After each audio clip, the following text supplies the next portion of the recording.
A negatively geared property is one that has a deficit. Now, please do not get confused with the principal payments, because principal payments is not an expense on the property. It's actually just the interest-only component, right? So if you look at that, you've got your interest rates, body corp, water, potentially body corp, unless of course you're buying a house and land, right? Water, agent fees, repairs, and other miscellaneous costs associated with holding onto and controlling that property, right, will determine whether or not you're at a surplus or at a deficit.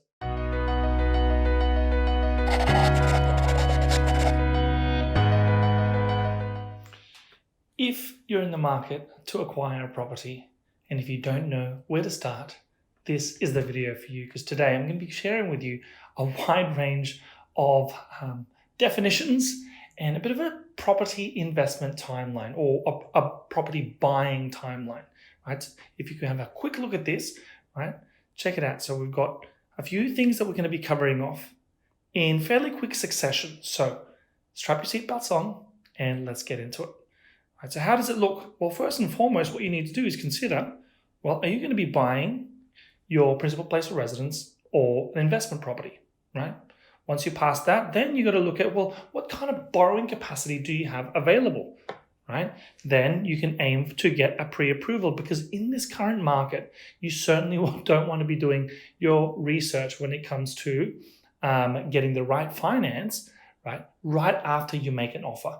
So if you follow this timeline today, you will put your best foot forward and put yourself in the best position to actually acquire a property without massive headaches, massive hurdles to go through, right? I remember the first time I acquired my first property when I was age 23, I felt like the whole world was against me, I should say, right? So what I suggest you do is consider this particular timeline and put it in place prior to you acquiring your first property, because you will be saving yourself from a world of hurt. So let's get started, guys. So pre-approval. So what does it look like? Well, ultimately, what you need to do is know your finance options. So let's break it down.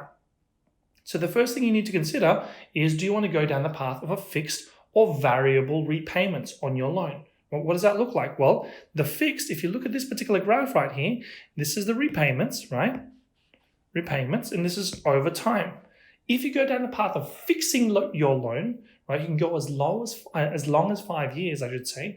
You can be rest assured that your repayments are the same month in, month out. Now, if you go down the path of variable, it will be determined by the percentage, right? You would have heard of the RBA, right? Every single month, every single first Tuesday of the month, they may change that, and that may affect how the banks change their floating variable rate, right? And that'll obviously determine what kind of repayments you'll need to make at that particular juncture.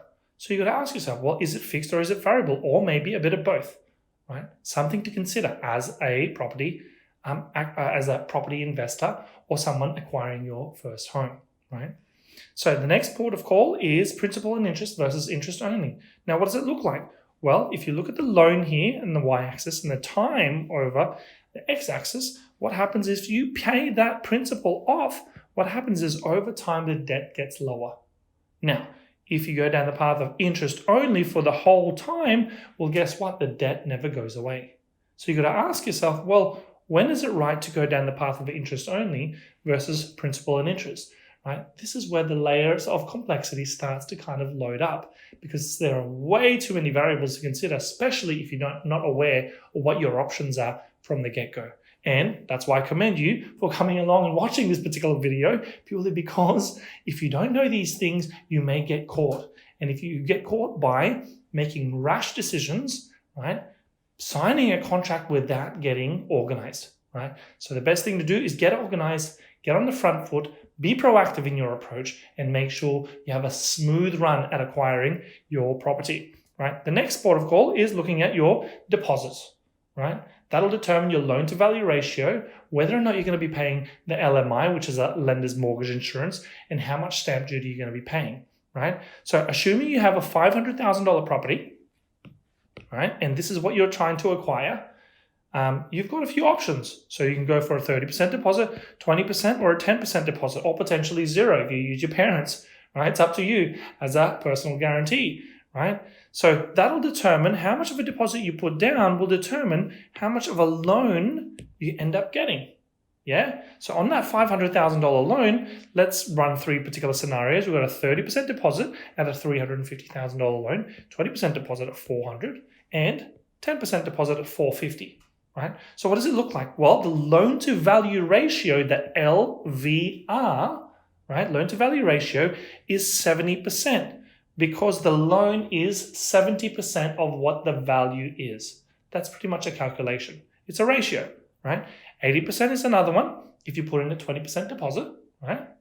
And 90% is the last one, right? Enter the lender's mortgage insurance, right? This insurance is not for your safety. This is for the bank's safety, right? Because they're taking unnecessary or extra risk, basically, by providing you with a loan that is higher than an 80% loan to value ratio, right? So let me just go through that again. The lender's mortgage insurance, LMI, right, is a insurance for the banks because they're taking a little bit more risk, right, by providing you with a loan that is higher than 80% loan to value ratio.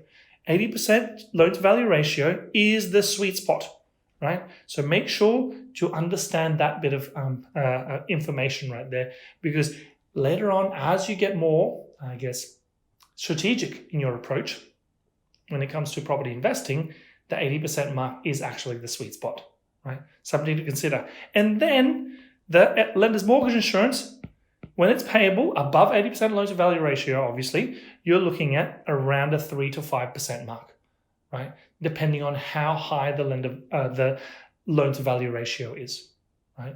So that will determine how much of lender's mortgage insurance you have to pay. The stamp duty is only payable if it's an investment property or a second home, especially if you're acquiring a property under $500,000 here in Queensland. Right? If it's over, you will have some stamp duty payable. And it's typically around the 2 to 3% mark. It depends. Right? So you just got to run the numbers. Right? So by knowing all of these particular variables, what happens is it gets you to the next step. Right? Then you get into, well, what kind of strategy and what kind of timeline are you hoping to achieve? Right? If you're buying your first home, are you waiting? Are you going to stay there for the next 5 years? Are you going to stay there for 2 years? Is it going to be a 10-year play? Right? Because your timeline will determine what kind of options you have available to you in terms of next steps, in terms of the strategic side of things. Yeah? So the first question that I always get is, what's the difference between negative gearing and positively geared properties? Right? So this is where the strategy piece comes into play. Well, the difference is this.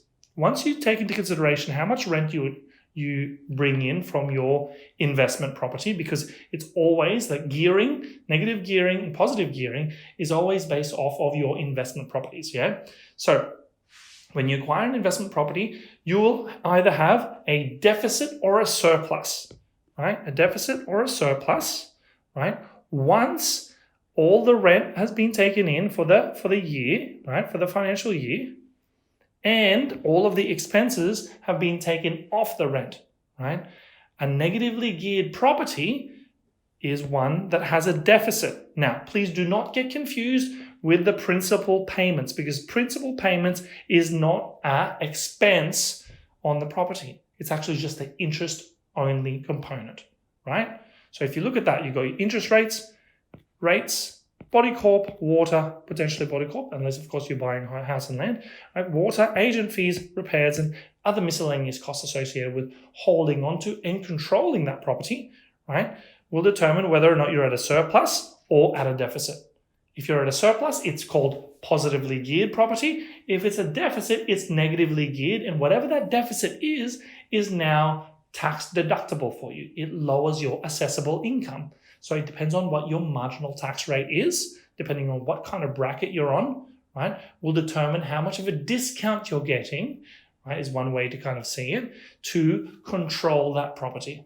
Yeah, something to consider. So negative or positive gearing. Then the next one is cash flow positive properties. Well, what's that mean? Well, if you consider a P&I loan, principal and interest loan, this is a property that is yielding or providing you with enough rent to pay for your principal and interest loan and all the rest of your costs and put money in your pocket. So it's positively geared and it's not costing you a penny, especially if you go down the path of principal and interest. The best kind of properties to acquire are the ones that are cash flow positive, and ideally cash flow positive and a high growth potential.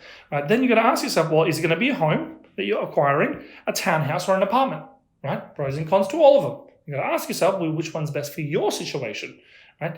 Then the next strategy is you want to go with buy and hold, buy, renovate and hold, buy, develop and hold, buy, renovate and develop and hold. Now, I don't have enough time to go through this information, right? So what I suggest you do is you look at other videos that I've got here on YouTube to make sure that you get educated in your property investment journey. Yeah? Cool. The next step is to understand your team, right? So the team you should have around you are these people, right? A mortgage broker or your bank broker, right? Because in an ideal world, you want to get your finances sorted at the front end, right? A conveyancer or a solicitor, they will help you do the land searches, the title searches, looking for encumbrances, right? Making sure that you're safe when you sign a contract, right? And they look at all of the searches that they need to make sure that you're protected, right? Very important. And they tell you when the finance is due, building impest is due, which we'll go over in a few minutes, right? All of that kind of stuff. That's their job. It's their job to help you settle on the property. Yeah? Very important part of the team. Then the Bmp Inspector. What does BMP stand for? Building and Pest, right? Inspector. What you ideally want to be doing is running a building and pest inspector through a property that you're looking to acquire. Right? Some properties you don't particularly need a building and pest inspector, but the majority of them you do, right? And that costs approximately $400-ish, $400 to $500 basically. Now, the next one is optional, the buyer's agent, right? If you don't know where to start and if you don't know what to do and if the market is too hard to get into, you may want to consider getting a buyer's agent like myself, right, to help you acquire that property for your portfolio, right? The next one is a property manager. If you acquire an investment property, right, what you ideally want to be doing is outsourcing the management of that particular property, right? Because you want to get some of your time back. Unless, of course, you've got so much time and you want to save the typical 8% of the rent that it's bringing in, right? That's the typical cost of a property manager, right? You may want to go down that path. I personally have property managers in my portfolio purely because I don't want to be chasing plumbers around and basically facilitating electricians to come into my investment properties and actually fixing some stuff, right? Not my cup of tea, right? So I'd rather pay someone else to do that. So you may want to consider that yourself. So that's your team, right? So you've got to ask yourself, well, do you know of anyone, right, that are doing those things, right? And have you got your team filled up? Because once you get in the research phase and once you start narrowing down and acquiring that particular property, guess what? You're going to be starting to make some offers. And that's where the next timeline comes into play, right? Where you start negotiating, right? And you make an offer. You sign that contract. And what typically happens is the vendor accepts it or declines or puts a counter offer in. You start negotiating, and ideally you want to negotiate well, yeah?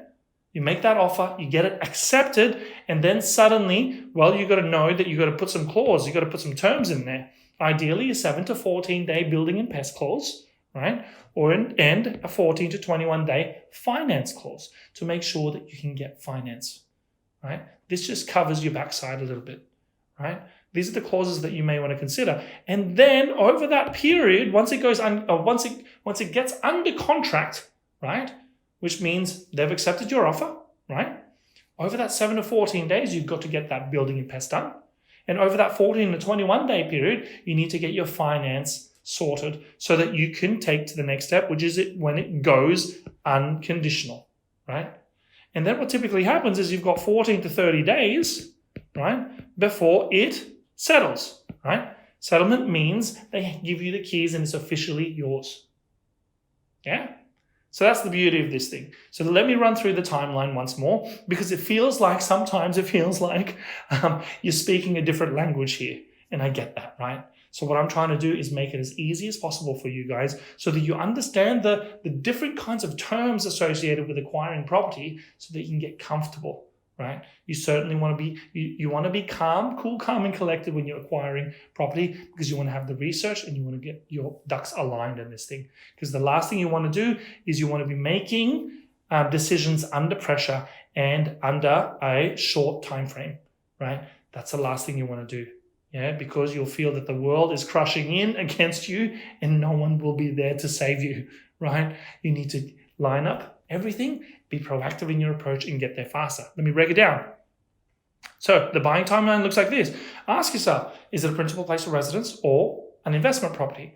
Get your borrowing capacity sorted. How much borrowing do you actually need within the context of what kind of deposit you've got and what kind of strategy you're looking to implement against, right? Get the pre-approval sorted, ideally, especially in this current market, right?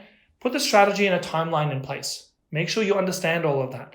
Gather your team around you. Make sure you work with a mortgage broker or a finance specialist or your bank, whatever it may be, whatever floats your boat, right?